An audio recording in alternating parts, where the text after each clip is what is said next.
सही इंसान आ गया। कह दो अर्धनारीश्वर का स्वरूप। हम्म। अर्धनारीश्वर, आधा पुरुष आधा स्त्री। ओके।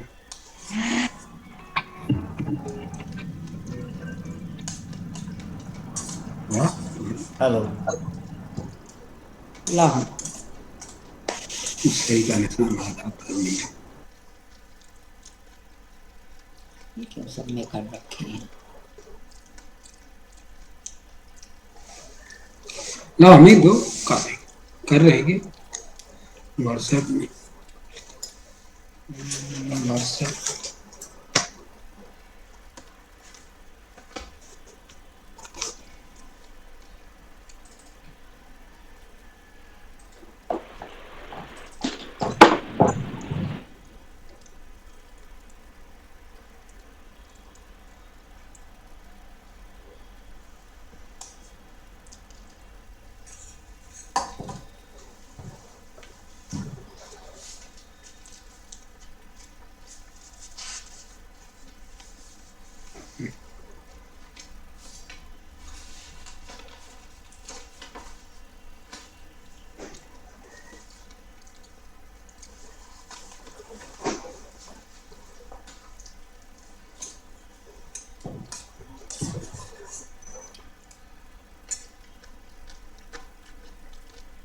हाँ, सर्वज्ञ नमो नमः। सर्वे बेर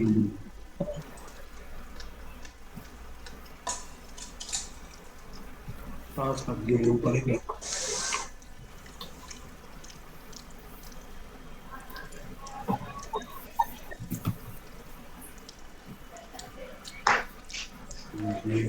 जय सभी को प्रणाम। प्रणाम प्रणाम। पढ़ाओ पढ़ाओ। सर्वेभ्यः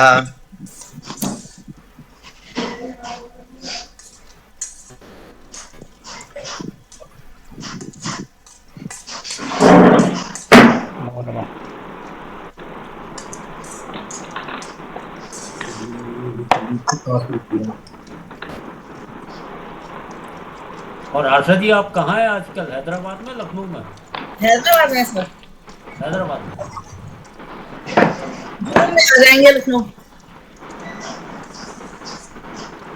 गर्मी तो वहां भी होगी। अजीब सा मौसम है यहाँ, गर्मी भी है सर्दी भी है कुछ। एक दिन में तीनों मौसम देखने को मिल जाते हैं।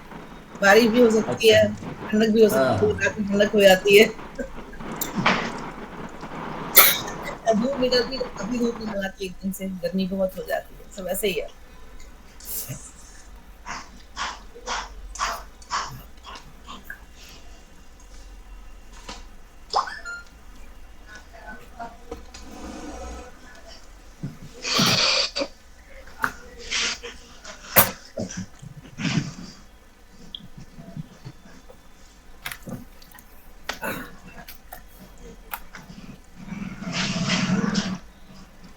ये नवलता जी नहीं जुड़ी। हाँ, अभी आई नहीं,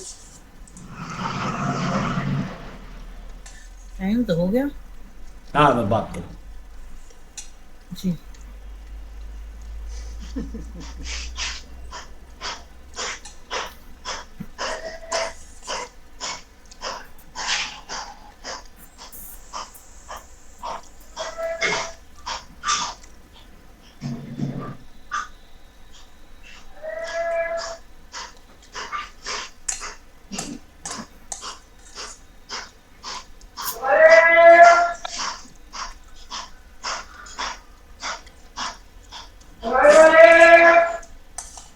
इसके हवाई वाला आ गया। हाँ, सहदेव भाई नमस्ते। साहब जुड़िए हवाई वाला जुड़िए, है। सब लोग आ गए।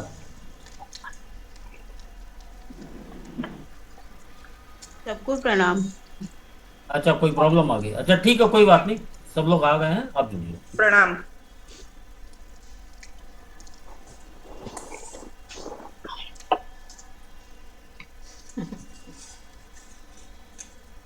कुछ टेक्निकल प्रॉब्लम है, 1-2 मिनट में जुड़ रहे।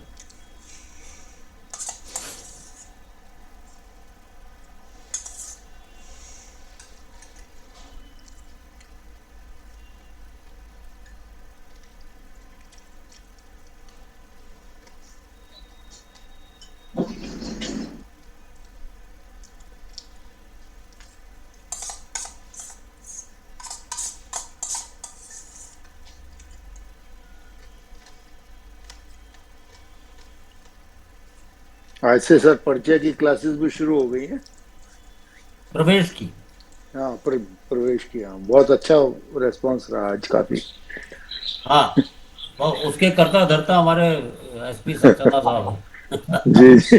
मार्गदर्शन तो आप ही का है सर सारा। मार्गदर्शन आप ही का है सर, ये तो बात सही है। लेकिन बहुत अच्छा था क्लास का, जी। समझाने का तरीका और बढ़िया है, हाँ, समझना है। इनकी क्षमताओं को मैं पहचानता हूँ। अच्छा। सही बात है, सही बात है। कुछ गड़बड़ हो गई। लग रहा है कुछ नेट कनेक्टिविटी की प्रॉब्लम होगी सर, लग रहा है। हाँ, कुछ प्रॉब्लम तो है। नेट तो प्रॉब्लम करता ही है। नेट की प्रॉब्लम होगी। मोबाइल पे बात करके देख लीजिए उसका अगर। बहुत हाँ, ही मैंने बात अनप्रेडिक्टेबल की। है। हाँ, हाँ, वो जोड़ने की कोशिश कर रहे हैं।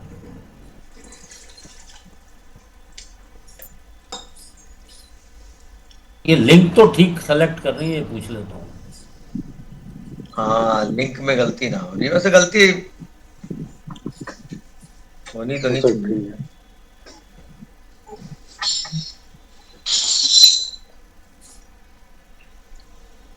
एक्चुअली इस वाले ग्रुप पे लिंक डाला हुआ नहीं था ये। नहीं, वो कौन सा लिंक कौन सा ले रहे हैं आप? आपका वाला ये सर, ये जो गीता वाला है। हाँ, नहीं, वो चेक कर लीजिए। को एक मिश्रा जी का लिंक है, कहीं उस पर तो नहीं जा रहे आप? हाँ वही मतलब इस पे डाल मतलब देना QI चाहिए। वाई जिसके लास्ट में है उससे जुड़ना है। जो गीता मीट वाला है लिंक ना सर।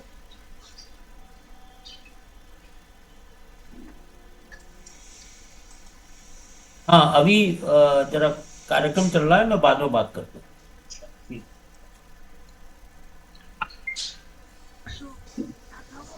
जुड़ नहीं पा रहे हैं, कारण पता नहीं।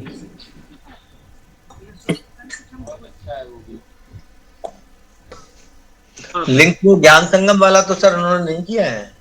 नहीं, वही मैं उनको बोल रहा था। मैं लिंक दोबारा भेज देता हूँ। लिंक दोबारा तो भेज दीजिएगा सर। मैं भेज रहा हूँ।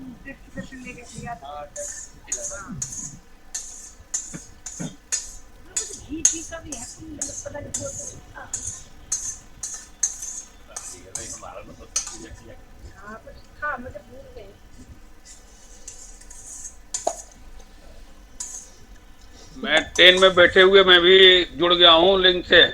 नमो नमः सभी को। चलिए, जुड़ गए। नमो नमः, नमो नमः, बहुत बढ़िया। हमने वापस भेज दिया लौट लिंक गए। दोबारा। प्रणाम, डॉक्टर नमस्कार। साहब तो बाहर हैं आज। नमो नमः। टंडन भी बाहर है।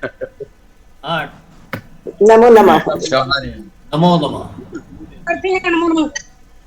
चलिए, आपकी समस्या का समाधान ईश्वर ने कर दिया। उनको शास्त्राध्ययन मालूम भेजा गुप्ता जी ने, जरा इनका भी करवा दे। 2 मिनट विलम्ब हो रहा है। चलिए, अच्छा ठीक है, आप प्रारंभ कर लीजिए। गड़बड़ यहाँ निकल। हाँ, बस 1 मिनट और लेंगे। हाँ, ये देखो, ये बोलो।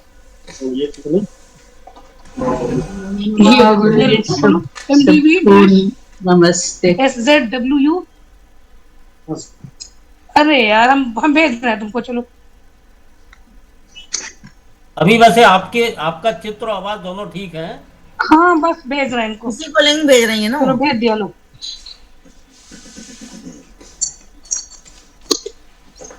जी, नमो नमः। क्षमा प्रार्थनी है। आवाज कोई दे रही है मेरी? असलियत में कई बार वो टेक्निकल प्रॉब्लम हो जाती है, वो किसी का कसूर नहीं है। हाँ। जी, आप डायरेक्टली स्टार्ट कर दीजिए। हाँ, डायरेक्टली स्टार्ट करना है। प्रार्थना करते हैं। ओम विश्वानि देव सवितर दुरितानि परासुव यद्भद्रं तन्न आसुव। ओम यां मेधां देवगणा पितरश्चोपासते तया मामद्य मेधयाग्ने मेधाविनं कुरु स्वाहा। ओम सहनाववतु सहनौ भुनक्तु सह वीर्यं करवावहै तेजस्विनावधीतमस्तु मा विद्विषावहै। ओम शांति शांति शांति। अपने अपने माइक्रोफोन्स प्लीज म्यूट कर लीजिए। इसके पहले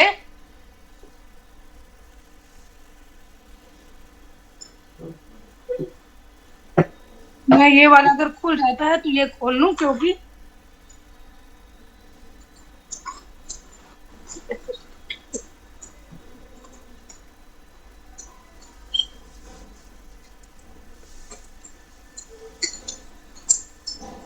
इसके पहले हम लोग चर्चा कर रहे थे ईशावास्य उपनिषद की, और उसमें हम लोगों ने प्रथम मंत्र तक पढ़ा था। उपनिषद के विषय में चर्चा करते हुए प्रथम मंत्र, जिसमें ऋषि ने यह बतलाया कि ये सर्वस्व संपूर्ण जगत जो कुछ भी चर और अचर है वो ईश्वर का ही बनाया हुआ है, ईश्वर से व्याप्त है।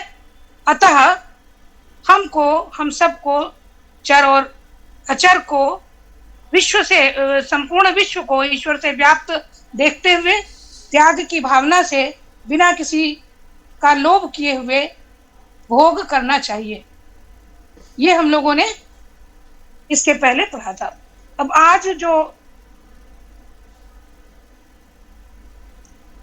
अगला मंत्र है, जिसमें ऋषि कहते हैं कि भाई प्रश्न ये होता है कि त्याग की भावना से भोग तो करें, लेकिन कैसे कर संभव है? यह मनुष्य काम, क्रोध, लोभ, मोह, मद, मात्सर्य इत्यादि दोषों से युक्त है, विकारों से युक्त है यह जीवन, तो कैसे संभव हो कि हम किसी की वस्तु का भोग न करें, अगले की, दूसरे की वस्तु का भोग न करें, केवल हमारे लिए ही जो कुछ बना हुआ है उसी का भोग करें? यह कैसे संभव है? ऐसा मन में प्रश्न उठता है। तो उसके लिए अगले मंत्र में कहते हैं, कुर्वन्नेवेह कर्माणि जिजीविषेत् शतं समाः एवं त्वयि नान्यथेतोऽस्ति न कर्म लिप्यते नरे। कह रहे कि कुर्वन् एव इह कर्माणि, कुर्वन् एव करते हुए ही, यह माने यह संसारे, यह जगत, इस जगत में कर्म करते हुए ही जिजीविषेत्, जीवित रहने की इच्छा करनी चाहिए। कैसे? शतम समाह, 100 वर्ष तक जीवित रहने की इच्छा करनी चाहिए। कैसे? कुर्वन् एव इह कर्माणि, कर्मों को करते हुए ही।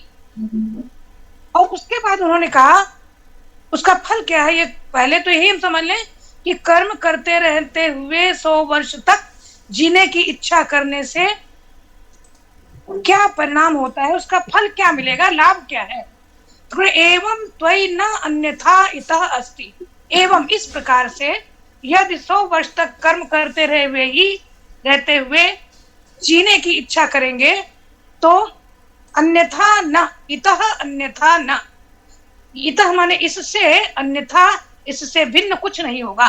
किससे भिन्न? जो पहले मंत्र में बतलाया है कि हमारे अंदर जो लुब्ध भाव है, लुब्धक भाव है, वह नहीं होगा, और हम निश्चित रूप से त्याग पूर्वक भोग की प्रवृत्ति को अपने अंदर विकसित कर सकेंगे। तो इससे अतिरिक्त कुछ भी नहीं होगा। और न कर्म लिप्यते नरे, और नरे मनुष्य में कर्म भी लिप्त नहीं होगा। अब इसके बाद कर्म लिप्त नहीं होगा इत्यादि इत्यादि, इन बातों का क्या तात्पर्य है?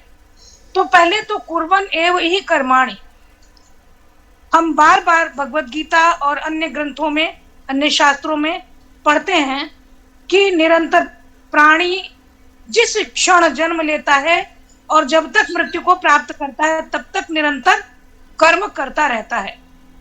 ये कर्म शुभ भी हो सकते हैं और अशुभ भी हो सकते हैं, और कर्म तथा फल का लेखा जोखा है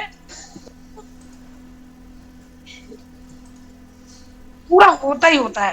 यानी कर्म किया है तो उसका फल अवश्य होगा, और यदि फल प्राप्त होता है तो कर्म में प्रवृत्ति अवश्य होती है, ये एक शाश्वत सत्य है।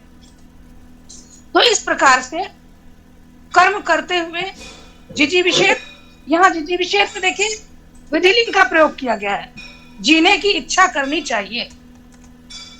क्यों 100 वर्ष तक जीने की इच्छा कर्म करते हुए ही क्यों करनी चाहिए और किस प्रकार के कर्म करते हुए?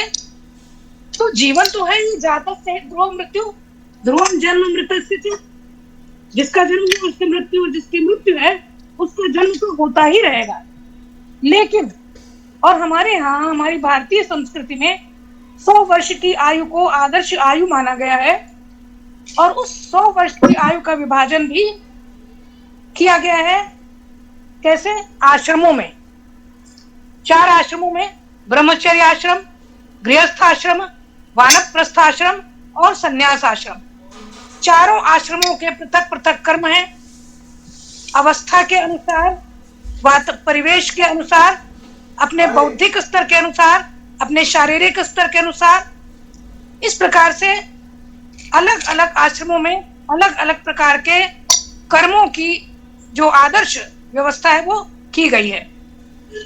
तो 100 वर्षों तक जीने की मतलब पूर्ण आयु को प्राप्त करने की इच्छा हर व्यक्ति करता है। वैदिक संहिताओं में भी कहा गया कि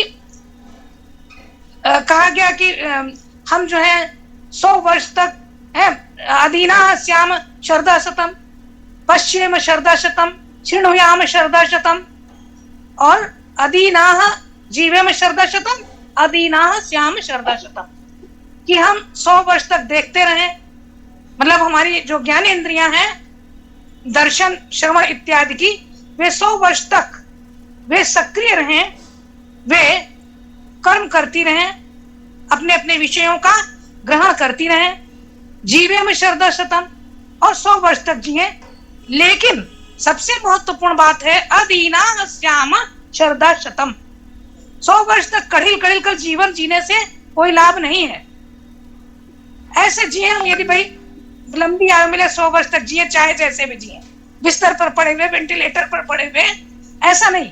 अधीना श्याम, कि किसी भी प्रकार की दीनता, किसी भी प्रकार की न्यूनता, किसी प्रकार की अकर्मण्यता, किसी प्रकार का इंद्रियों का शैथिल्य न हो। माने हम हट्टे कट्टे पूर्ण रूप से शारीरिक और मानसिक रूप से स्वस्थ रहते हुए 100 वर्ष तक जिएंगे, तभी हम वास्तव में अपने पूर्ण आयु को प्राप्त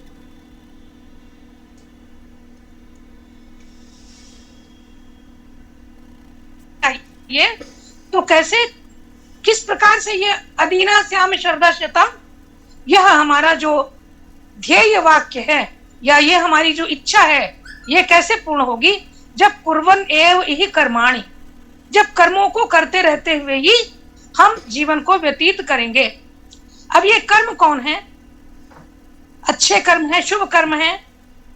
शुभ कर्मों की क्या परिभाषा है? तो कर्मों के लिए हम 2 प्रकार की दृष्टि रखते हैं, या मनीषियों ने, हम मनीषियों के मार्ग पर चलते हैं तो मनीषियों ने 2 प्रकार की दृष्टि रखी है।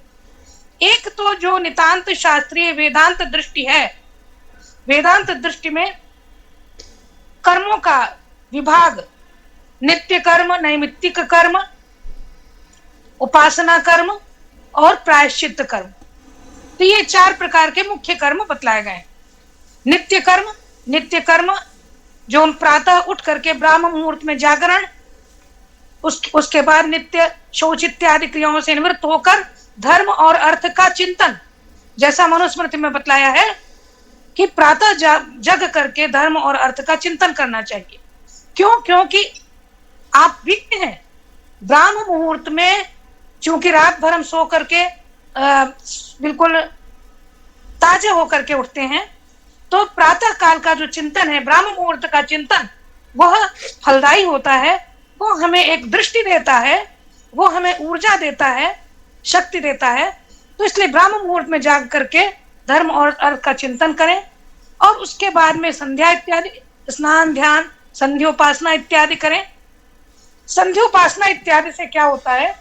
अपना मन अपना अंतःकरण तो शुद्ध होता है, शरीर शुद्ध होता है।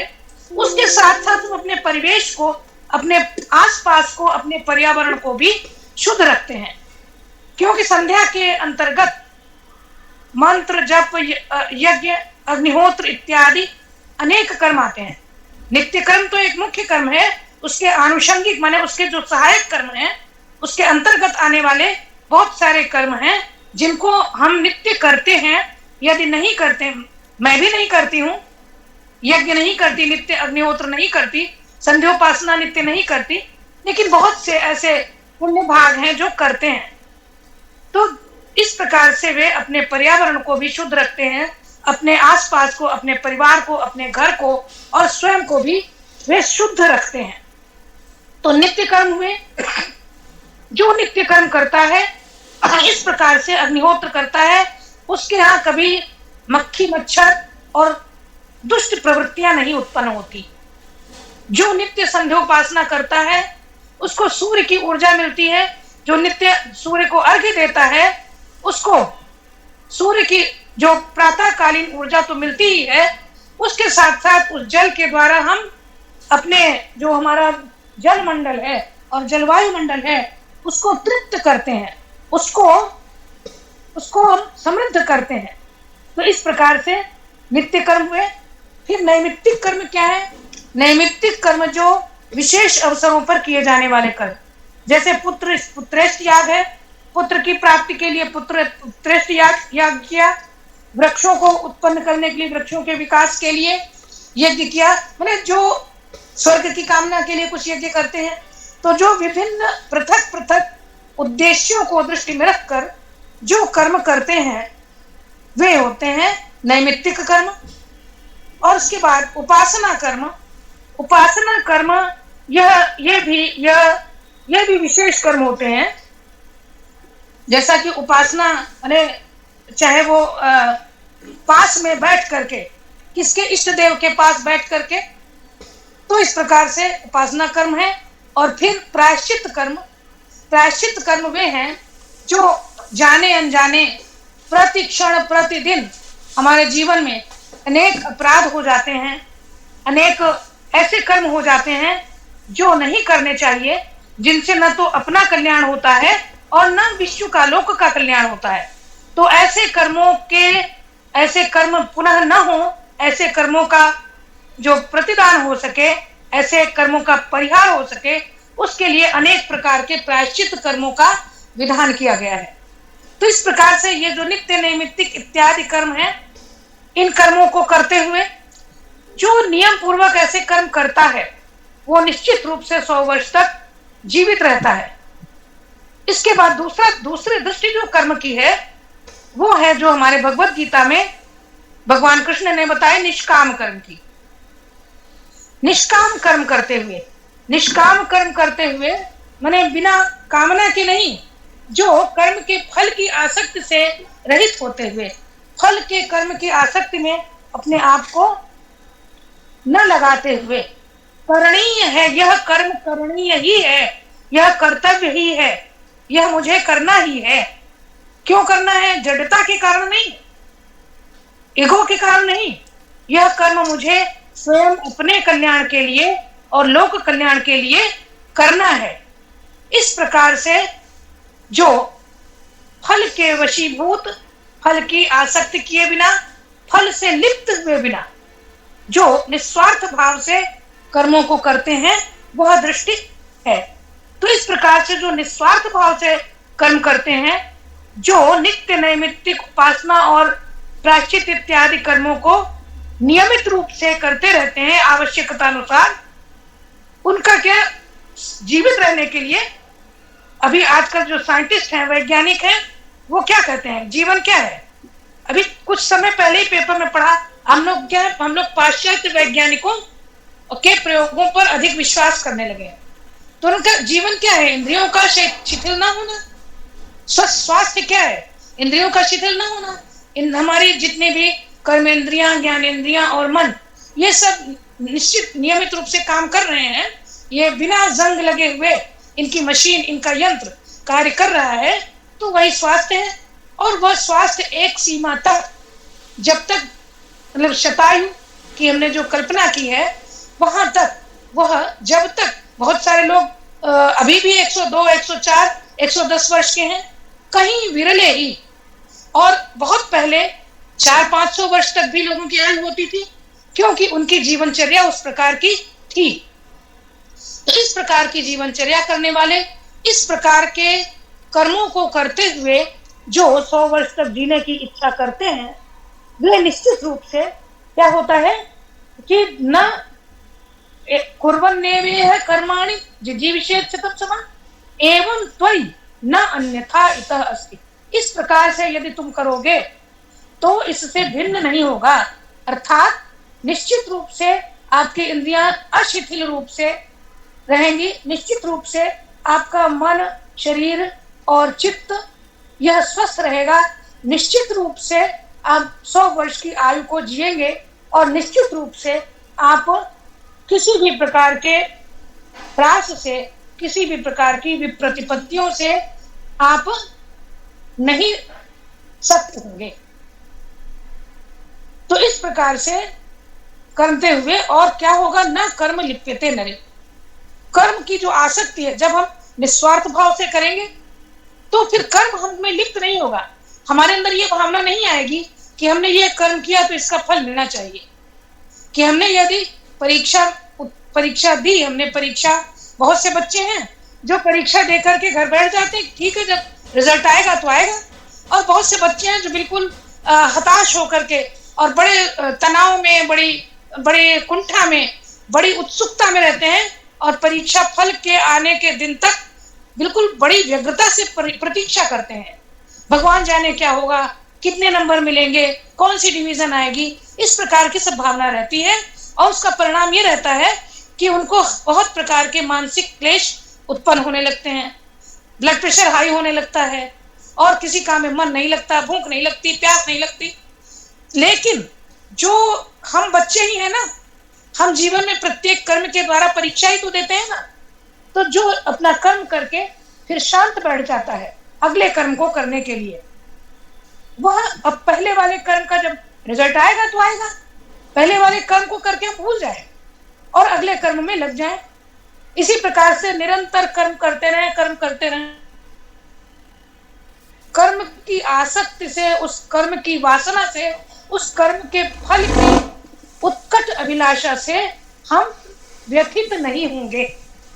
तो इस प्रकार से जब हम निस्वार्थ भाव से कर्म करते हुए 100 वर्ष की तक जीने की इच्छा रखते हुए कर्मों के परिणाम से, कर्मों के फल से, कर्मों के फल की वासना और आसक्ति से लिप्त हुए बिना अपना जीवन यापन करने का प्रयास करेंगे, तब क्या होगा, तेन त्यक्तेन भुंजीथा मां गृधा कस्यचित् धनम।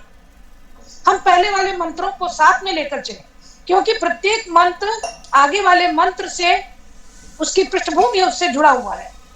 तब हम त्याग की भावना से भोग करने का अपने अंदर सामर्थ्य विकसित कर सकेंगे।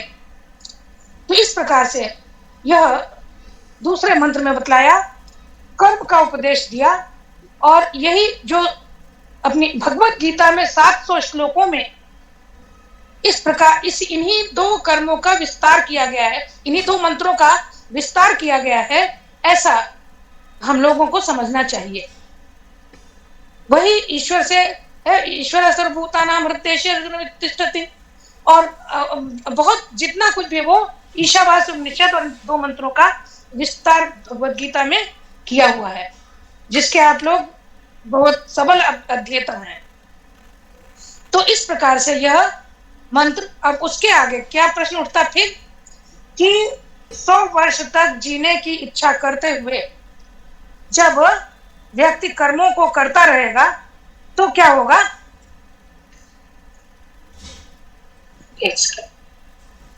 कहाँ गया, हाँ, तो उसके बाद में जो व्यक्ति उसको नहीं करेगा, प्रश्न ये उठता है कि जो कर्म में आसक्त रहेगा, जो 100 वर्ष तक बिना कर्म किए हुए जीने की इच्छा रखेगा, वो वास्तव में कैसा है, वो आत्मंता है। आसूर्या नाम ते लोका, यही है ना मंत्र आगे, मेरे पास पुस्तक नहीं खुली है, शायद यही मंत्र है, असुरिया नाम ते लोका हाँ यही यही है।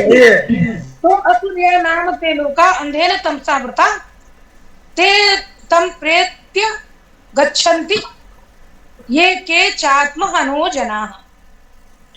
अब जो 2 वर्ष तक बिना कर्म किए जीने की इच्छा रखते हैं, जो त्याग की भावना से कर्म नहीं करते हैं, जो दूसरे के वस्तु का लोभ करते हैं, जिनकी दृष्टि सदैव बिना कर्म किए हुए भोग करने में रहती है, जिनकी दृष्टि सदैव अपने भाग के अतिरिक्त दूसरे का भाग लेने में, छीनने में रहती है, किसी भी माध्यम से, वे वास्तव में आत्महन है, आत्महंता है, ऐसा ईशावास्य उपनिषद कहती है। वो कहती है असुर्या नाम ते लोका, ऐसे आत्महंता जो चतुर्थ चरण में जो कहा है, ये के चात्महना जना, तो ऐसे आत्महन जन। पहले अब देखते हैं कि असुर्या नाम ते लोका अंधे न तमसा, वे कहाँ जाते हैं? असुर्या नाम ते लोका, असुर्य नाम के, असुर नाम के या असुर्य नाम के जो लोक हैं, वे लोक कैसे हैं? अंधे न तमसावृता, जो अंधतम से, तम एक अंधकार होता है, एक होता घोर अंधकार, तो वे घोर अंधकार से आवृत हैं, गिरे हुए हैं।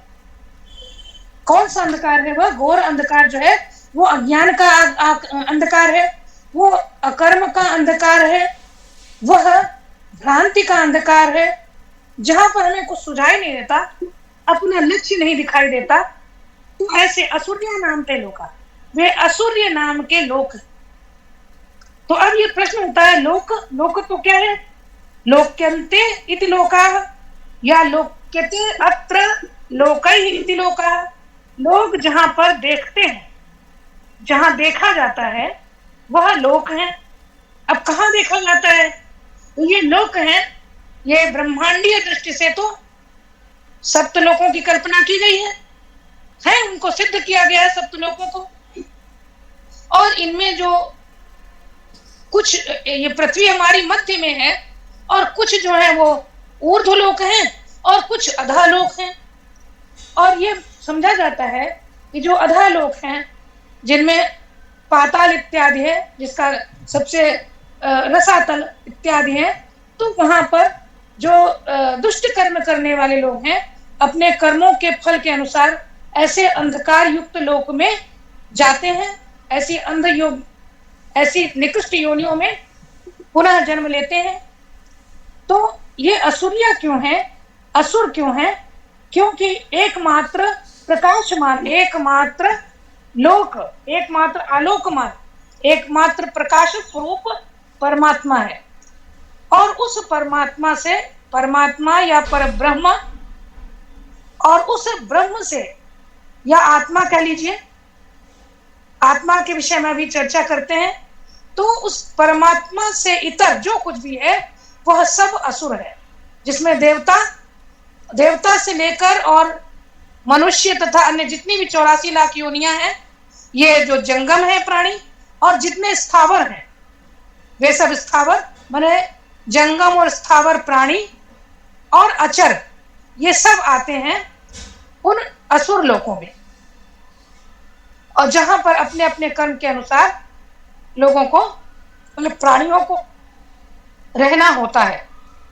तो ऐसे असुरिया नाम ते लोका अंधेन तमसावृता, अंधेरे में यदि हमको रहने को मिले, हमें थोड़ी देर भी यदि अंधेरा हो जाए और बिजली ना आ रही हो, तो तुरंत हम इलेक्ट्रिसिटी बोर्ड को या वो पावर हाउस को तुरंत फोन करने लगते हैं।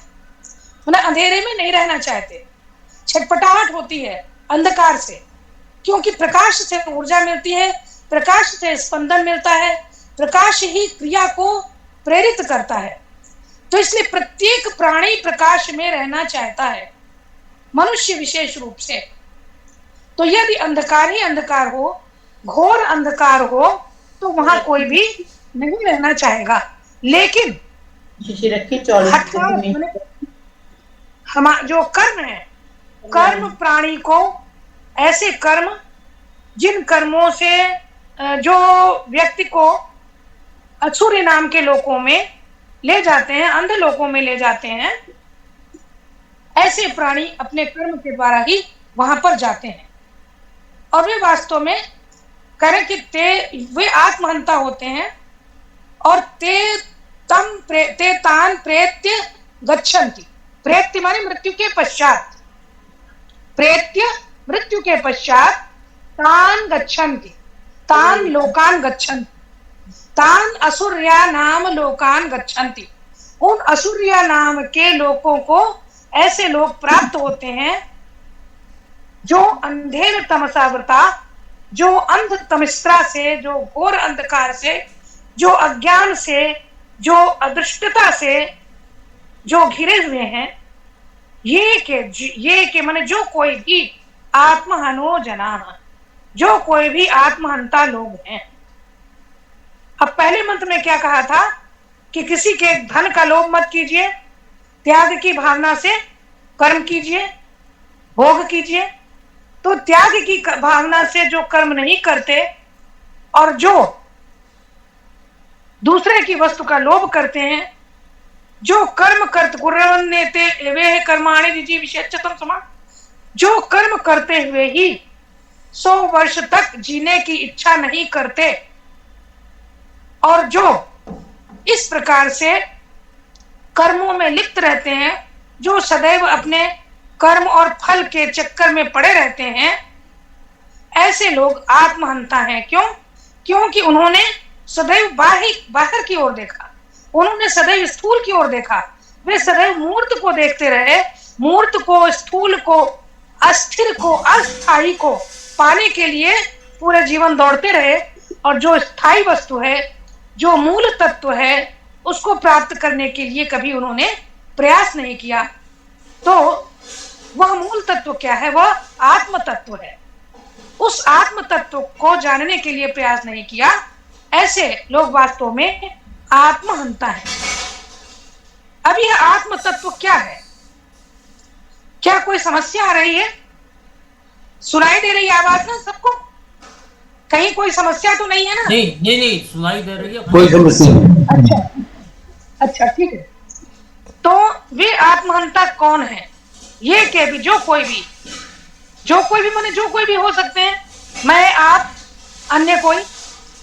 तो आत्मा क्या है? आत्मा को जानते हैं कि आत्मा वास्तव में क्या है। बार बार ये प्रश्न आता है कि एक और आत्मा को अजर अमर कहा गया है और दूसरी ओर आत्मा को शरीर कहा गया है। भगवत गीता में ही कहा गया है, शरीर के लिए आत्मा शब्द का प्रयोग किया गया है। तो बहुत जगह आत्मा को इंद्रिय कहा गया है, बहुत स्थानों पर आत्मा को मन कहा गया है। तो ये चक्कर क्या है कि आत्मा का वास्तविक स्वरूप है क्या? तो निश्चित रूप से आत्मा निरवय व निर्गुण निर्विकार जो परम तत्व है। अब एक बात और, परमात्मा और जीवात्मा ऐसा भी कहा गया है, ब्रह्म और जीव, वो परमात्मा ब्रह्म और जीवात्मा जीव, ऐसा भी कहा गया है। तो वास्तव में आत्मा क्या है? जो निरवय व निर्गुण निर्विकार एक जो मूल तत्व है, स्थायी तत्व है, जिसमें किसी भी प्रकार का परिवर्तन नहीं होता, किसी भी प्रकार का विकार नहीं होता, वह आत्मा है। लेकिन उसके साथ साथ वही आत्मा जब जीव रूप को प्राप्त करता है, तो वह आत्मा, जैसे उसमें आगे हम लोग उपनिषद में पढ़ेंगे, एक वो हम बहुत श्याम प्रजायेय, कि वही परमात्मा जब एक से अनेक होने की इच्छा से जब वह जीव भाव को प्राप्त करता है, तो वह अनेक रूपों में, अनंत रूपों में उसका वही आत्म स्वरूप प्रकटित होता है। लेकिन अंतर यह होता है कि जब जीव आत्मा होता है, जीव के रूप में जब आत्मा होता है, तो वो संसरणशील होता है। संसरणशील होता है। संसरणशील का अर्थ क्या है? जो जीवन मृत्यु में नाना जन्मों में जन्म और मृत्यु के क्रम को जो प्राप्त करता रहे, वह संसरणशील। आत्मा शब्द का अर्थ है अतति इति आत्मा, अतति गच्छति इति आत्मा, जो निरंतर चलता। जैसे गच्छति इति जगत भी हम लोगों ने इसके पहले देखा था, चर्चा की थी कि जो जाता है वो जगत भी है, और अतति का अर्थ भी गच्छति है, जो निरंतर गमनशील होता है, वह आत्मा है। लेकिन जगत और आत्मा दोनों के गमन में अंतर है। क्या अंतर है कि जगत तो है जड़, जैसे गाड़ी है, रेलगाड़ी है, हम लोग अपनी कार चलाते हैं तो कार, हम ये नहीं कहते हैं कि हम चल रहे हैं, कार चल रही है, कार जा रही है, हमारी कार आ रही है, तो चल तो कार रही है, गति तो कार में हो रही है, लेकिन कार है जड़ पदार्थ, और उसको कौन चला रहा है? एक चेतन पुरुष चला रहा है। तो चेतन पुरुष जो चला रहा है वो भी तो गाड़ी के साथ जा रहा है ना।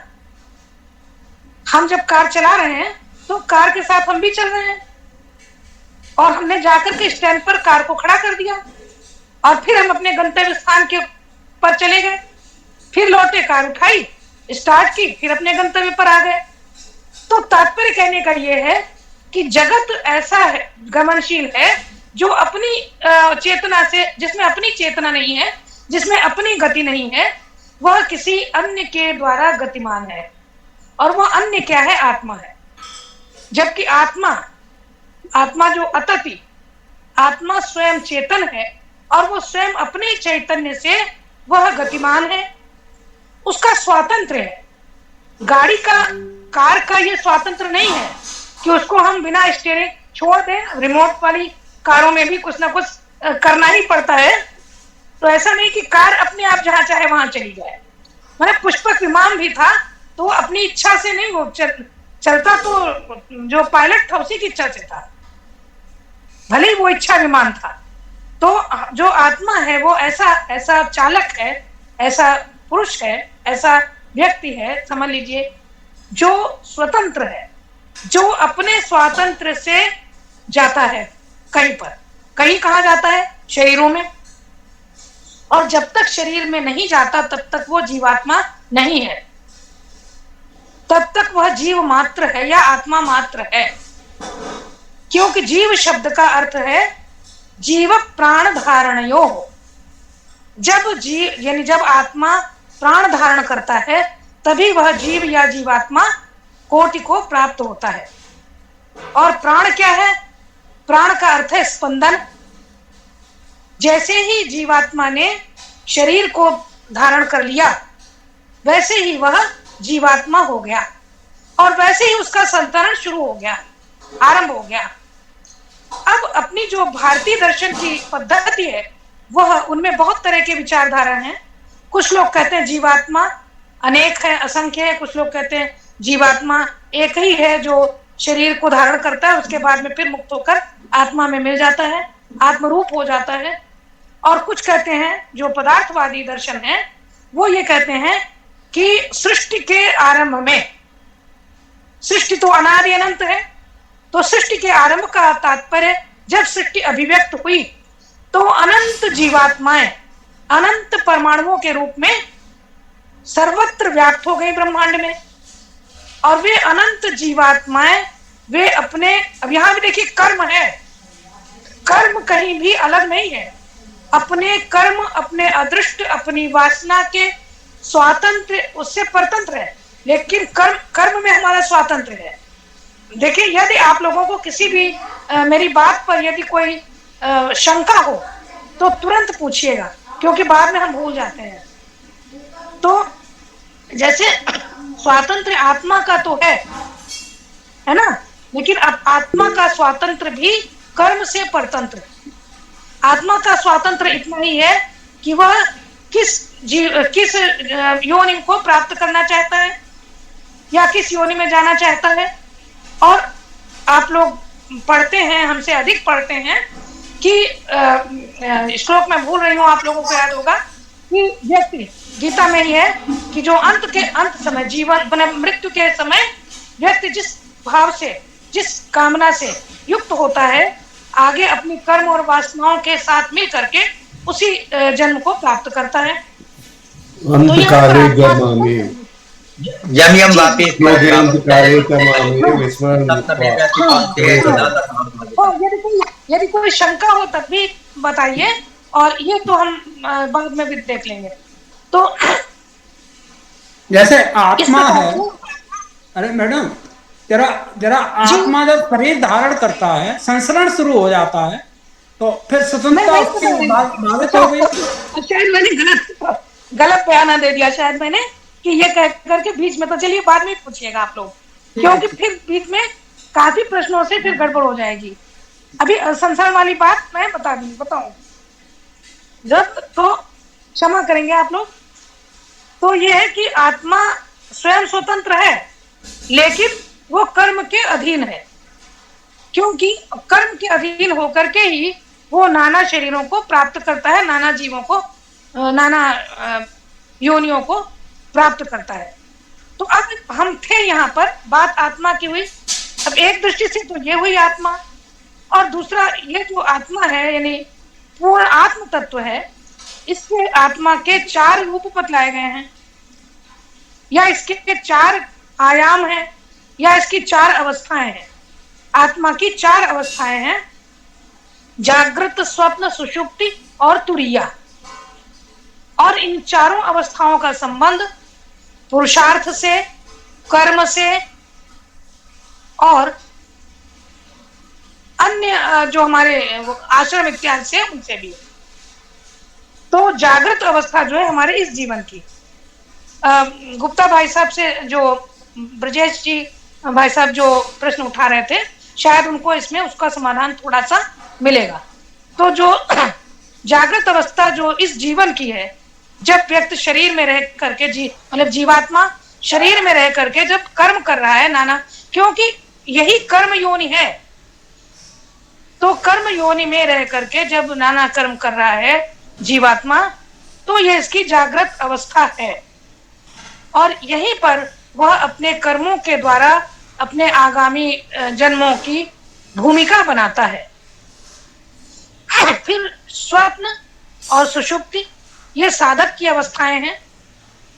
जब साधक माने एक उत्कृष्ट अवस्था को प्राप्त होते हैं, तो स्वप्न और सुषुप्ति साधक की अवस्थाएं होती हैं।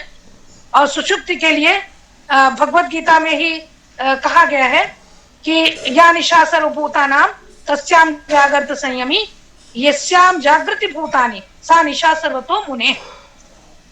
तो इस प्रकार से ये माने अवर से उत्कृष्ट और उत्कृष्ट से उत्कृष्टतर अवस्थाओं को प्राप्त होता हुआ आत्मा जब तुरीय अवस्था को प्राप्त होता है, यह तुरीय अवस्था ब्रह्मत्व के प्राप्त की अवस्था है, आत्म रूप हो जाने की अवस्था है, और आत्मा इस अपने स्वरूप को प्राप्त हो जाने की अवस्था है। अब प्रश्न ये है कि आत्मा का अपना स्वरूप क्या है, और आत्मा को जो कहते हैं जो ये निरवयव है, स्थिर है, अनश्वर है, और शरीर है नश्वर, तो यह आत्मा को जो निरुपधि स्वरूप है और सोपधि स्वरूप है, जब वह अपने मूल स्वरूप में रहता है, जैसे हम हैं, जब कोई भी व्यक्ति अपने मूल स्वरूप में माने शरीर, एक शरीरधारी कोई भी जब अपने मूल स्वरूप में है, तो मैं नवलता हूँ, आप एस.एन. गुप्ता जी हैं, ब्रजेश गुप्ता जी हैं, एस.पी. सक्सेना जी हैं, अमुक अमुक जो कोई भी हैं, ये मूल रूप में हमारा एक ही स्वरूप है, हमारा एक व्यक्तित्व है। और जब हम अन्यत्र जाते हैं, अपने परिवार के अन्य सदस्यों से अन्यत्र जब जाते हैं, तो हमारी बहुत सारी भूमिकाएं होती हैं, और उस भूमिका के अनुसार हमारे बहुत सारे स्वरूप होते हैं। तो उसी प्रकार से वही आत्मा जब जीव भाव को प्राप्त करता है, शरीर धारण करता है, तो शरीर उसका एक स्वरूप होता है। अब शरीर एक इकाई है, एक व्यक्ति है।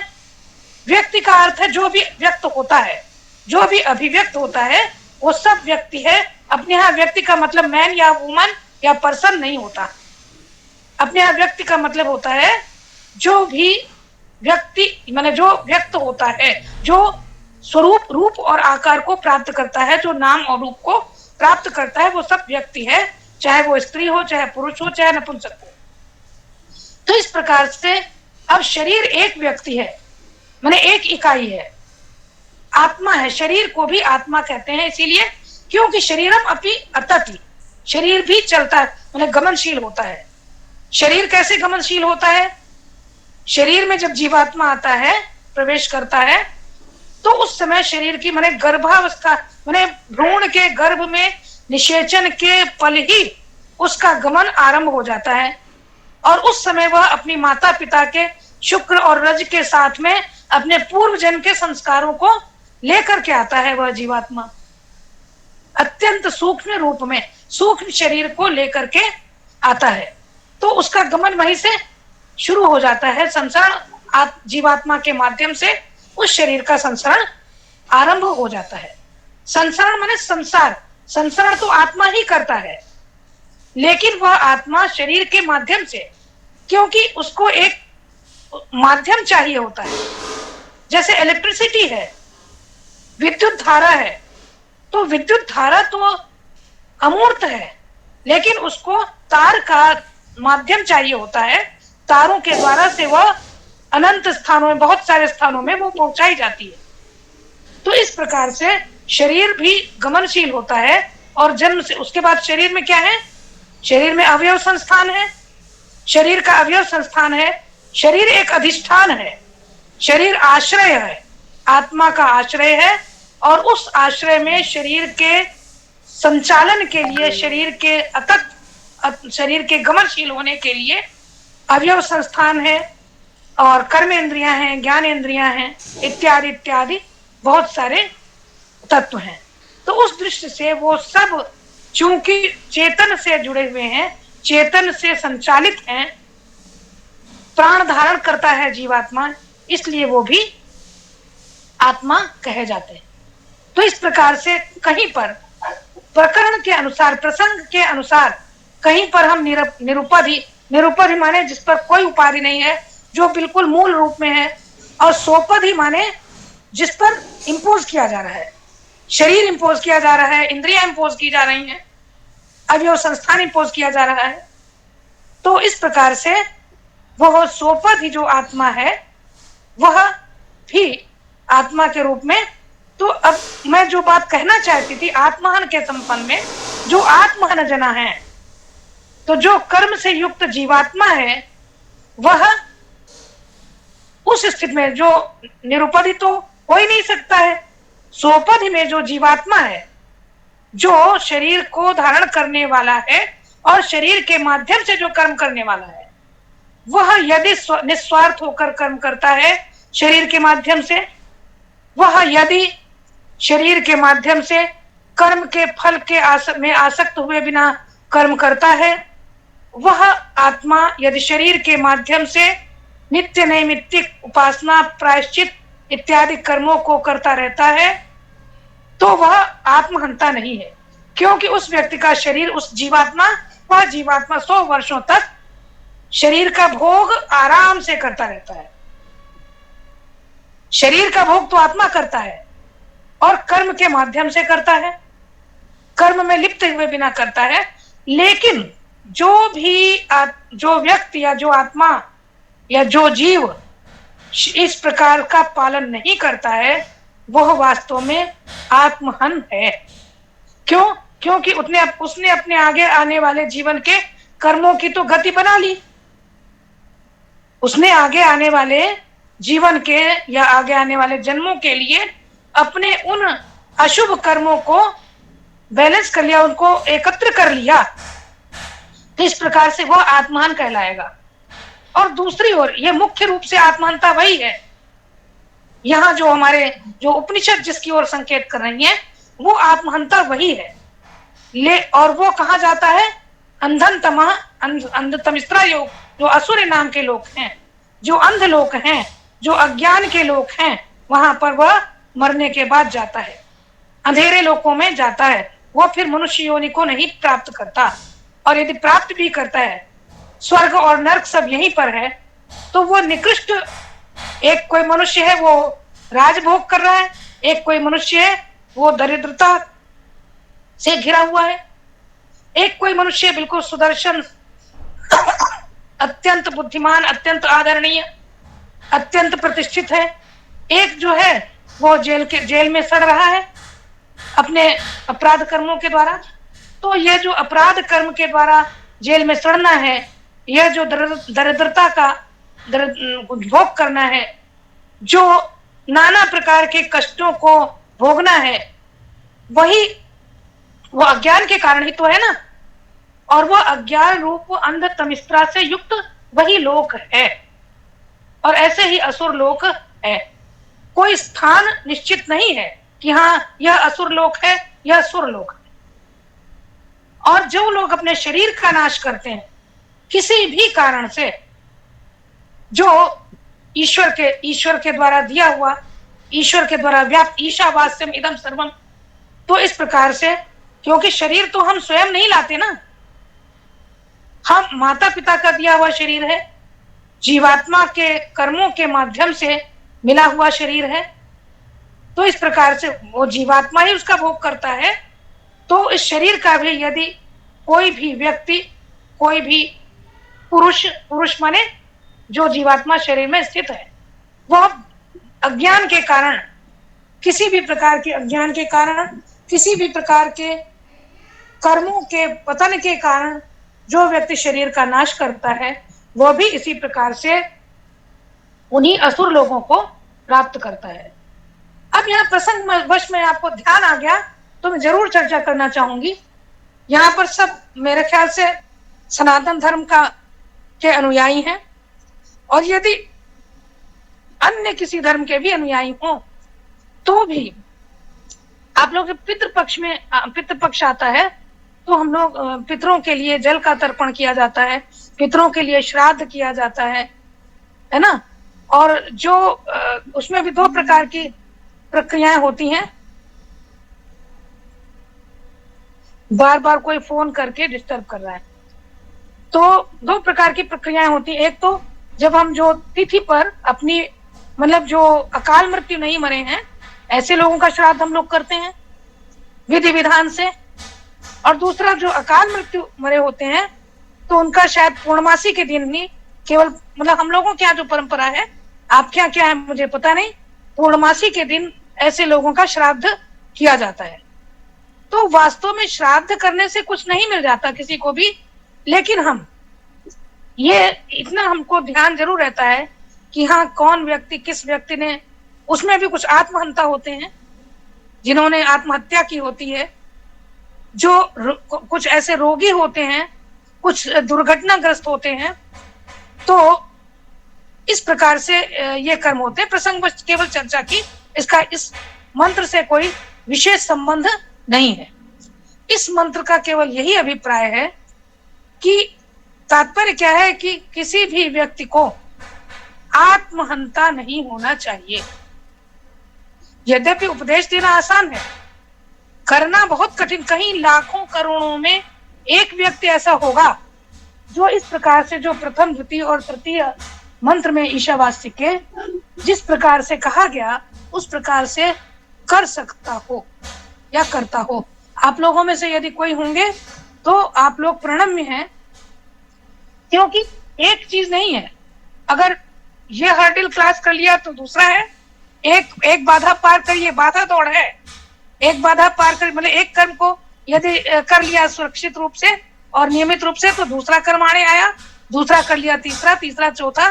तो इस प्रकार से कहीं ना कहीं मनुष्य है तो मनुष्य से कहीं ना कहीं चूक हो जाती है। तो उद्देश्य केवल इतना है बताना कि किसी भी प्रकार से कहीं चूक ना हो मनुष्य से, क्योंकि हमारा उद्देश्य माने मनुष्य का उद्देश्य परम पुरुषार्थ को प्राप्त करना ही है। ऐसा हमारी भारतीय संस्कृति और भारतीय दर्शन स्वीकार करते हैं। क्योंकि मनुष्य ही सर्वश्रेष्ठ प्राणी है, सर्वाधिक बुद्धिजीवी प्राणी है, मानव योनि कर्म योनि है। इसलिए कर्मों के द्वारा उस परम पुरुषार्थ को, धर्म अर्थ काम मोक्ष, तो धर्म अर्थ और काम के मार्ग से होकर के परम पुरुषार्थ मोक्ष को प्राप्त करना, यह हमारा प्रयोजन है, यही लक्ष्य है और यही गंतव्य है। तो इसलिए आत्महंता होने से बचना चाहिए। और उस आत्महंता होने से बचने के लिए पहले मंत्र में, दूसरे मंत्र में जो मार्ग बताया वो यही, क्योंकि हम स्वयं अपने से शुरू करते हैं, अपने से, अपने आसपास से, अपने परिवार से, अपने कुटुंब से, अपने समाज से, अपने राष्ट्र से और फिर विश्व तक जाते हैं। तो इस प्रकार से अब यह है कि यदि आत्महंता की यह गति होती है तो उस आत्मा का क्या स्वरूप है, ये हमें जानना है। तो अगले मंत्र में क्या है? अनेजत है ना, तद एजति तद नैजति, ऐसा ही है ना? ये अनेजद एकम मनसो जीवी जगी जगी वो नैनद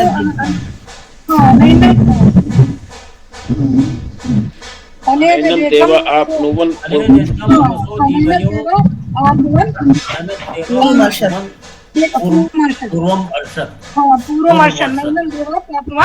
पूर्वम अर्शन ऐसा। तद्भावतो अन्यान्यति हाँ हाँ हाँ, तद्भावतो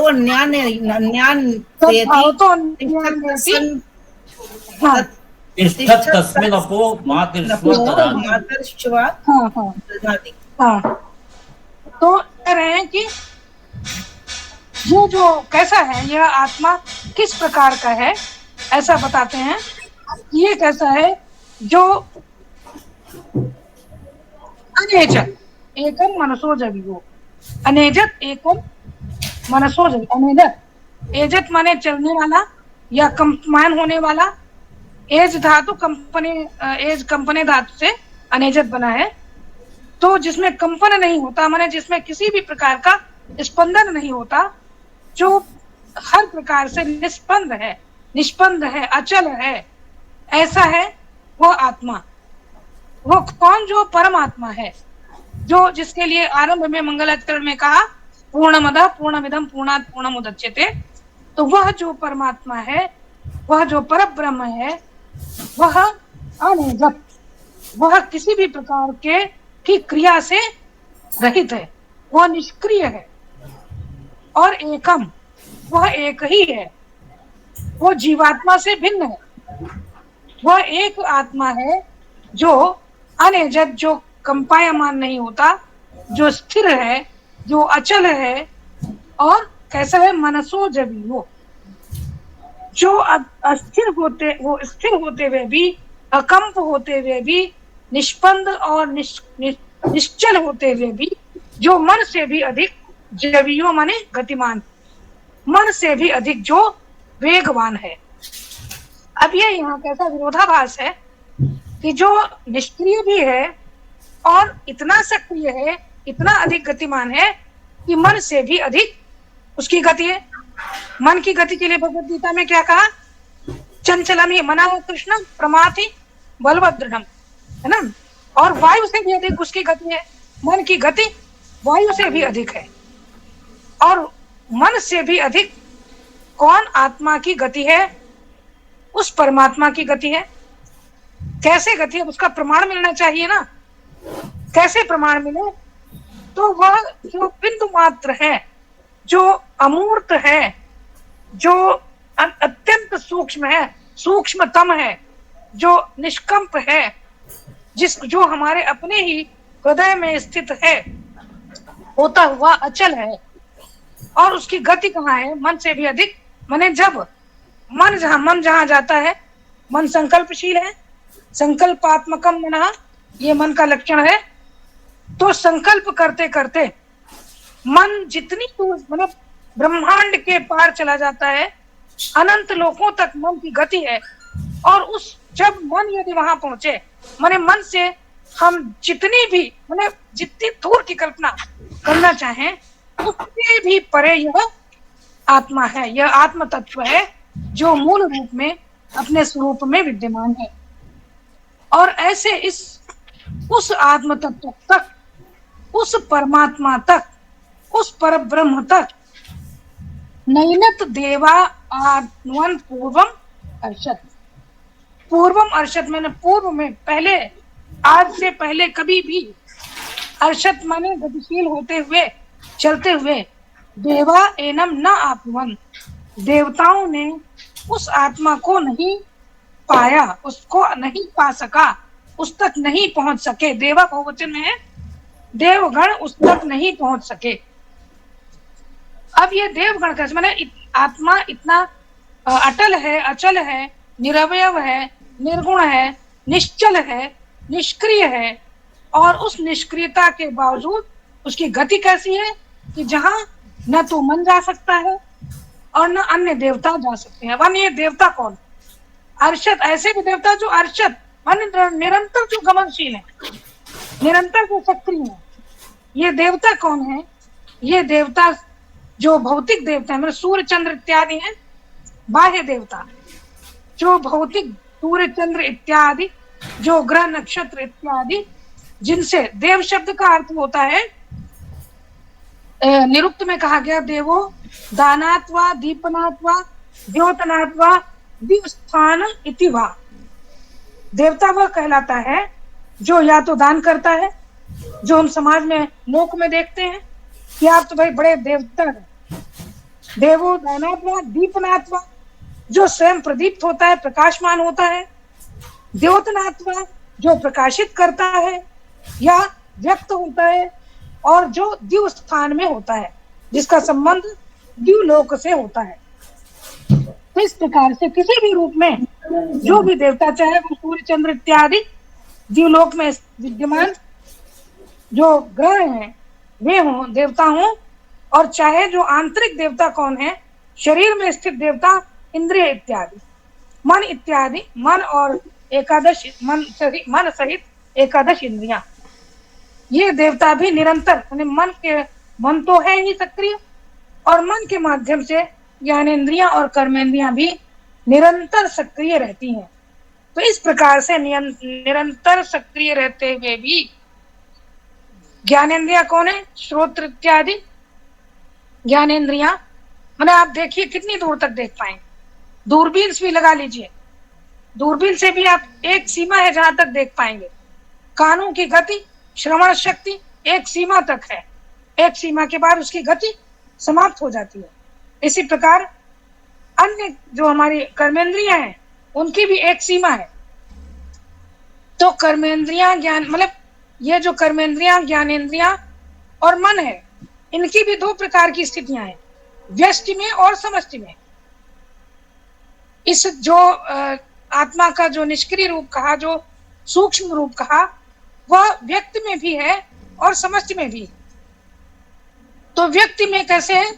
हमारे अंदर जो इंद्रियां हैं, हमारे अंदर मन है, तो ये सब निरंतर कर्म करते रहते हैं, लेकिन फिर भी उस आत्मा को, उस परमात्मा को, उस परब्रह्म को, उसको मूल रूप से नहीं प्राप्त कर सके। क्योंकि जिस पल उस परब्रह्म को प्राप्त कर लेंगे, उस पल क्या होगा? मोक्ष की प्राप्ति हो जाएगी। ब्रह्म साक्षात्कार जिस पल हो जाएगा, उस पल मोक्ष की प्राप्ति हो जाएगी।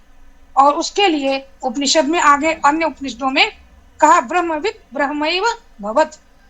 जिसने ब्रह्म को जान लिया वह ब्रह्म ही हो गया, वह फिर जीवात्म भाव से पुनः संसरणशील नहीं होता। और जब तक जीवात्म भाव नहीं खत्म होता, समाप्त होता, तब तक वो संसरण करता रहेगा।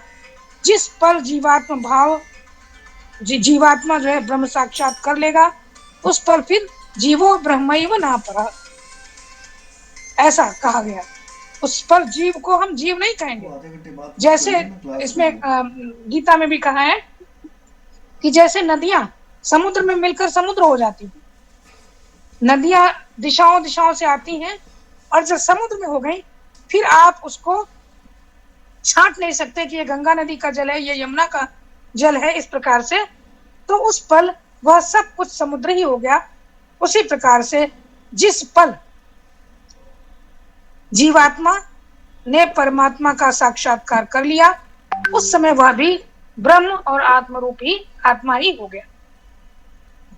अब यह जो आत्मा है, जिसके बारे में अनेजत एकम ऐसा कहा, तत् धावतो, इसकी गति का मतलब बार बार इसको होता यह है कि जब हम एक प्रकार से किसी बात को समझने में हमें कठिनाई होती है, तो गुरु बार बार समझाते हैं, अनेक उदाहरण देकर समझाते हैं, और यही अपने उपनिषद की पद्धति है। तो ऐसा बड़ा आश्चर्य होता है, अरे वो निष्क्रिय भी है और सक्रिय भी है, ऐसा गतिमान है जहां तक कोई आज तक पहुंच ही नहीं पाया, जहां तक कोई पहुंच ही नहीं सकता। तो उसकी गति को फिर बताते हुए कहते हैं, तत् धावतो अन्यान अत्येति, वो इतनी तेज दौड़ता है कि अन्यान, अन्य को किसको? मन को और देवताओं को, मन को, ज्ञानेंद्रियों को, कर्मेंद्रियों को और बाह्य द्युलोकस्थ देवताओं तक, द्युलोक की जहां तक सीमा है उसके भी आगे तक वह अन्यान अत्येति, अन्य सभी को अत्येति माने अतिक्रमण कर जाता है, लांघ जाता है। कैसे पता लगेगा लांघ जाता है? कि जब ये पहुंचे, अब यहाँ तो ये बिल्कुल निष्क्रिय रूप में है, अब मन चला, मन ने उसको प्राप्त करने का प्रयास किया, दूर तक चला गया और जहां तक सीमा हुई वहां तक गया तो देखा वो तो पहले ही बैठा हुआ है। वह आत्मा तो जो सर्वत्र व्याप्त है, जो सूक्ष्म भी है, जो अणुरणीयान महतो महीयान कठोपनिषद में कहा जिसके विषय में कि वो अणु होते हुए भी जो महीयान है, परमाणु होते हुए भी जो भूमा है, जो सर्वत्र व्याप्त है, और जो भी देवगण, जो भी इंद्रियां, माने मनुष्य के पास क्या है? मनुष्य के पास जो साधन है उन सारे साधनों में अपनी इंद्रियां, अपना मन, अपना अंतःकरण, यही तो है ना, उपकरण है, ये करण है, करण ही साधन है, जो साधकतम है वही करण है। तो जितने भी संसाधन है मनुष्य के पास, उन सारे संसाधनों से दौड़ता हुआ जो सबसे अधिक गतिमान गाड़ी है उससे भी जाता हुआ जब वो पहुंचा वहां तो देखा वहां तो वो पहले ही विराजमान, आत्मा वहां पर पहले ही उपस्थित है, स्थित है। तो इस प्रकार से वह आत्मा ऐसा कोई ये पूछने लगे कि भी कैसे पता लगा, तो ये वास्तव में ये जो है ये उपमान है, ये आत्मा के उस सर्वव्यापी होने और स्थिर होते हुए भी सर्वत्र गमनशील होने का होने की उसकी जो क्षमता है, उसका सामर्थ्य, उसका ऐश्वर्य, सामर्थ्य क्या कहेंगे, ऐश्वर्य बतलाने के लिए ये केवल उदाहरण रूप में बताया जा रहा है कि सभी मन और सभी समस्त इंद्रियां चाहे कितनी भी गति से, माने चाहे जितने भी प्रयास से उस आत्मा को पकड़ने का प्रयास करें, लेकिन उस आत्मा को पकड़ नहीं पाते, उस परमात्मा को, परब्रह्म को पकड़ नहीं पाते, क्योंकि वो तो सबको लांघकर पहले ही वहां पहुंचा हुआ होता है। और उस महोदय क्षमा कीजिएगा, ये समय हो गया है। विषय तो बहुत अच्छा चल रहा है, तो चलिए बस समाप्त करें। सामान्य अर्थ बता करके तिष्ठति अस्मिन् अपो मातृश्वा ददातु, और यहीं पर उसी जो सर्वत्र व्याप्त आत्म तत्व है, उसी में अंतरिक्ष में मातृश्वा व्याप्त होकर के जल को व्याप्त करके रहता है। इसकी अगले बार इसकी चतुर्थ चरण से आरंभ करेंगे। क्षमा करें, मैंने समय देखा नहीं। नहीं, इतना रोचक, इतना बढ़िया चल रहा था कि मैं टोकना ही नहीं चाहता था, लेकिन मैंने कहा समय ज्यादा हो रहा है आप। नहीं, मैंने भी अतिक्रमण कर लिया। अशांति पाठ कर लीजिए। हाँ, अगर एक आध प्रश्न हो तो वो कर लें, उसके बाद हम शांति पाठ करें। हाँ, अच्छा, मेरा एक प्रश्न है कि जो सूर्य लोक जो कहा गया है कि ब्रह्म से इतर सब कुछ असुर है, तो क्या स्वर्ग को भी हम सूर्य लोक में ही शामिल करेंगे, क्योंकि आवागमन तो वहां भी रहता है? बिल्कुल बिल्कुल, कहा ना, देवता स्वर्ग में रहते हैं ना, वह भी असुर लोक है। ब्रह्म से जो कुछ भी है। अच्छा, दूसरा प्रश्न ये था कि वेदांत की दृष्टि से नित्य नैमित्तिक उपासना प्रायश्चित, अब इसके अंदर जो आजीविका संबंधी कर्म है, क्या वो नित्य कर्म के अंदर ही ले लिए गए हैं? कौन संबंधी कर्म? आजीविका संबंधी, निर्वाह संबंधी आजीविका। बिल्कुल, वो आजीविका संबंधी कर्म जो है वो किस प्रकार के कर्म? नहीं, जैसे हम लोग अपना नौकरी करते हैं, कोई दुकानदारी करता है, तो ये क्या नित्य कर्म के अंतर्गत आ गए या अलग से लिए जाएंगे? हाँ, बिल्कुल, ये नित्य कर्म में ही आएंगे, लेकिन ये नित्य कर्म में आएंगे भी और नहीं भी आएंगे, आएंगे भी और नहीं भी आएंगे। ये जो है वो आनुषंगिक कर्म है, वो आनुषंगिक कर्म है जिनको हम जीवन जीने के लिए उनके करना है। प्राप्त करने के लिए ठीक, आपने ये जो जो नैमित्तिक कर्म बताए, 4 तरह के कर्म बताए हैं, नित्य, नैमित्तिक, प्रायश्चित और उपासना। नैमित्तिक कर्म है, तो नैमित्तिक कर्म की भी इच्छा करनी चाहिए 100 वर्ष जीने के लिए। नैमित्तिक कर्म और ये आप अपने आप से मत करिए। कर्म है जैसे मुझे क्या करना है, आपकी एम्प्लॉई थी वो आप जो पेमेंट कर रही हैं, कर्म है, नैमित्तिक कर्म में बहुत सारे प्रकार के, वो मैंने एक उदाहरण बताया था, है ना? उनसे बात करके हद है, मतलब आपकी भी भाई एक उदाहरण दिया, पुत्रेष्टि याग जैसे करते हैं, पुत्र की प्राप्ति के लिए कहना चाहिए। किसी को संतान नहीं हो रही है, चाहते नहीं देना चाहते, या कोई केवल मतलब पुत्र का केवल मेल इशू से नहीं है, पुत्र का मतलब संतान, जिसकी किसी को संतान की प्राप्ति नहीं हो रही है, तो वो पुत्रेष्टि याग करे। तो उस कर्म में इसका कभी केवल एक इस प्रकार के कर्म पर चर्चा होगी, क्योंकि ये कर्म केवल ये मतलब ये जादू नहीं है कोई, या कोई अभिचार नहीं है कोई, ये केवल वो मतलब पूर्णाग्रह नहीं है, उसका पूरा विधान है, उसका गृह सूत्रों में उसका विधान किया गया है। जो जो औषधियां दी गई हैं, आयुर्वेद से इसका घना संबंध है। तो उन औषधियों को दे करके यज्ञ के द्वारा, यज्ञ मतलब अग्नि के माध्यम से उन कर्मों को, उन औषधियों को दे करके, और तब जो है जो कर्म किया जाता है, पति और पत्नी के द्वारा जो यज्ञ किया जाता है, वह पुत्रेष्टि याग कहलाता है। तो वह नैमित्तिक मतलब किसी निमित्त को लेकर के, किसी विशेष प्रयोजन को लेकर के, तो वो बहुत अच्छा। ये प्रायश्चित कर्म आगे हम पढ़ेंगे क्या? आगे आप चाहेंगे तो पढ़ लेंगे। जी आप चाहेंगे तो पढ़ लेंगे। धन्यवाद, बहुत बहुत धन्यवाद। प्रायश्चित कर्म के बारे में थोड़ा बताइए। आपके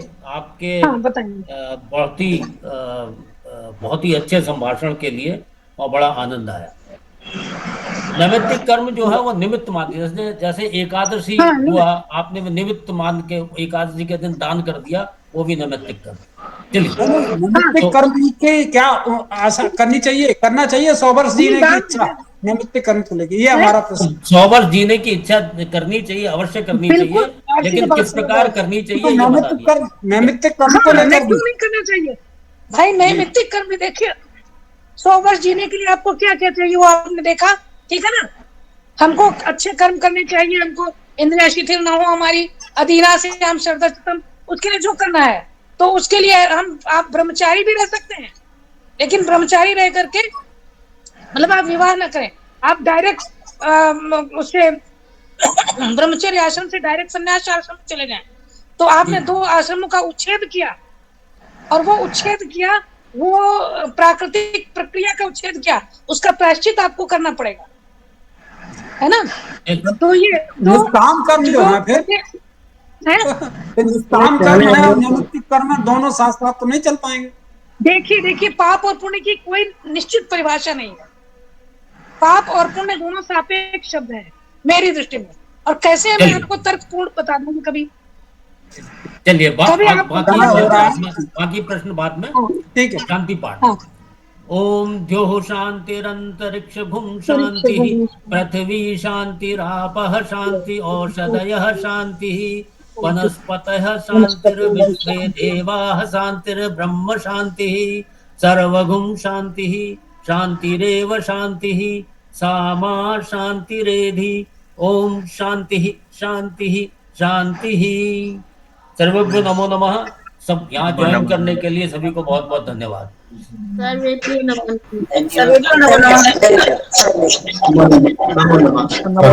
नमो नमः।